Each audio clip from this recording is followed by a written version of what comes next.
रुद्र वाहिनी ने विजयदशमी के अवसर पर कानपुर के कमला टावर स्थित कालेश्वर मंदिर में शास्त्र पूजन का आयोजन किया, जिसमें पुरी के पीठाधीश्वर श्री शंकराचार्य निश्चलानंद सरस्वती का मार्गदर्शन प्राप्त हुआ।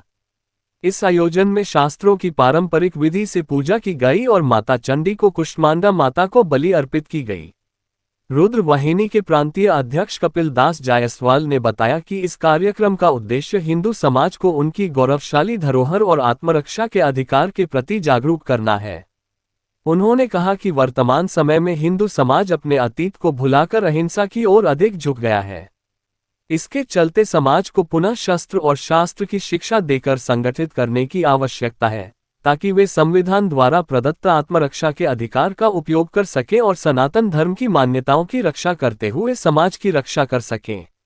कपिल दास जायसवाल ने कहा कि सनातन धर्म के अनुयायियों को शास्त्र ज्ञान और शस्त्र सुरक्षा दोनों का ज्ञान होना चाहिए।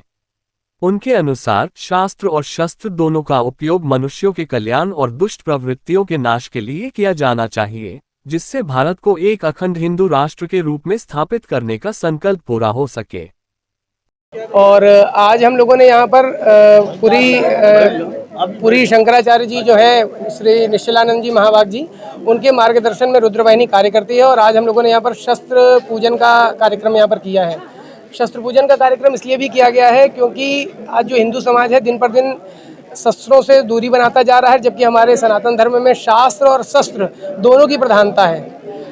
हमारे जितने भी भगवान हैं सभी अपने हाथों में आयुध धारण करते हैं, और यहाँ तक कि मर्यादा पुरुषोत्तम प्रभु श्री राम भी अपने हाथ में धनुष धारण करते हैं, जबकि राम राज्य की स्थापना में हम लोग शांति की कल्पना करते हैं, क्योंकि जो शस्त्र है वही शांति लाता है। अर्थात कीर्तन के स्थान पर कीर्तन और कर्तन के स्थान पर कर्तन। जहाँ पर हमें कीर्तन करना है वहाँ हम कीर्तन करेंगे, और जहाँ हमें कर्तन करना है वहाँ हमें कर्तन करना है। क्योंकि आज जो भारत की स्थिति है, सनातन हिंदुओं के ऊपर मुसलमान और ईसाई तंत्र, वामपंथी और नवबौद्ध, ये जितने भी तंत्र हैं, ये भारत को, भारतीय संस्कृति को नष्ट भ्रष्ट करने में तुले हुए हैं। 1942 में जो सेकुलरिज्म और समाजवाद नाम के जो दो शब्द जोड़े गए, जो इमरजेंसी के समय में, उन शब्दों का सबसे बड़ा दुष्प्रभाव हिंदू समाज के ऊपर ही पड़ा, और हिंदू समाज ने अपनी भारतीय संस्कृति और परंपरा का त्याग करना शुरू कर दिया। अपने धर्म से च्युत होने लगे हिंदू, और उन्होंने अपने शस्त्र धारण की जो महत्व था उसको भूल बैठे। और आज स्थिति ये है कि चाहे हरियाणा का मेवात हो, चाहे मणिपुर का हो, और चाहे पश्चिम बंगाल हो, हर जगह हिंदू मारा जा रहा है, काटा जा रहा है, और सुनने वाला कोई नहीं है।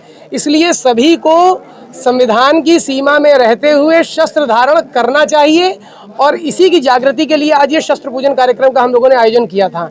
और इसी के साथ में मैं अपनी वाणी को विराम देता हूँ। पूज्य शंकराचार्य जी पूज्य पुरी वाले शंकराचार्य जी श्री निश्चलानंद जी महाभाग जी के मार्गदर्शन में कार्यक्रम आयोजित किया गया था, और इसी के साथ में मैं अपनी वाणी को विराम देता हूँ। सवाल है, उन युवाओं को क्या संदेश देना चाहते हैं जो वर्तमान में अपने कर्तव्य से विमुख हैं और भटक रहे हैं? उन सभी युवाओं को जो अपने कर्तव्य से भटक रहे हैं, उनको मेरा संदेश ये है कि सनातन धर्म में जितने भी जो अलग अलग विभक्त होकर के टूट रहे हैं, इनको टूटना नहीं है, एकजुट रहना है। जो वर्णाश्रम व्यवस्था है, वर्णाश्रम व्यवस्था हम लोगों को बांधती है, हमको तोड़ती नहीं है। उसका राजनेताओं द्वारा इतना गलत तरीके से उसकी व्याख्या की गई है कि आज भारतीय समाज पूरा टूट रहा है। तो इस समाज को टूटने नहीं देना है। उन युवाओं के लिए संदेश ये है कि अपनी मर्यादा में रहते हुए और अपने स्वधर्म का पालन करें, और स्वधर्म का पालन करते हुए राष्ट्र के रक्षा के लिए, धर्म की रक्षा के लिए प्रवृत्त रहें।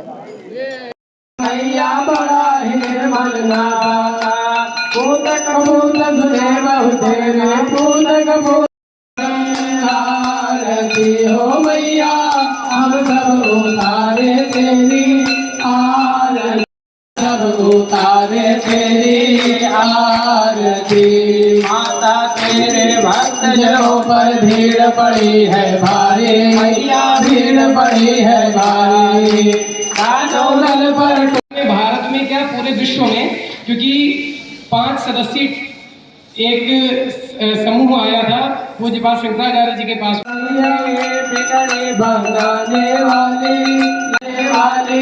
अमृत बरसाने वाले, दुखियों के दुख कोने वाली, ओ मैया हम सब उतारे तेरी को आरती हो मैया बड़ा ही निर्मल नाता पूत कपूत सुने बहु तेरे पूत कपूत आरती हो मैया हम सब उतारे तेरी आरती करो आरती हो मैया हम सब उतारे तेरी आरती हमने तो मैया ना चांदी ना सोना हम तो मांगे बस कर मन ले पूजा की थाली मैया ले पूजा की थाली कर्पूर गौरव करुणावतार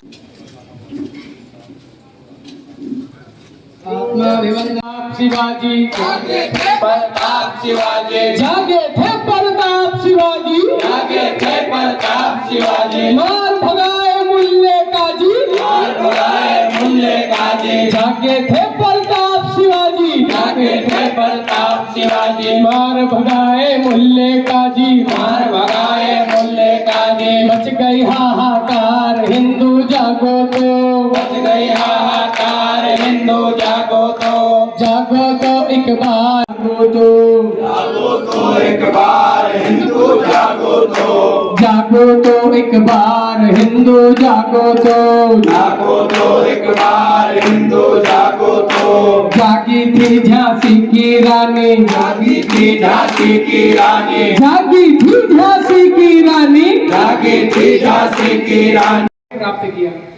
अब विडंबना ये है कि हमारे पास ऐसे मूर्धन्य विद्वान हैं, लेकिन हम लोग आज उनकी एक इस तरीके से अपेक्षा हिंदू समाज कर रहा है कि उनके अतिरिक्त आज भारत के अंदर कोई भी ऐसा नहीं है जो इतना मुखर होकर के शासन तंत्र का विरोध करता हो।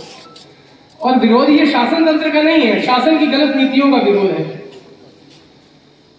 आज पूज्य शंकराचार्य जी के रूप में हम लोगों को ऐसे महान संत प्राप्त हैं और इनका अनुकरण करने मात्र से वर्तमान में कई ऐसे संत हैं। पूज्य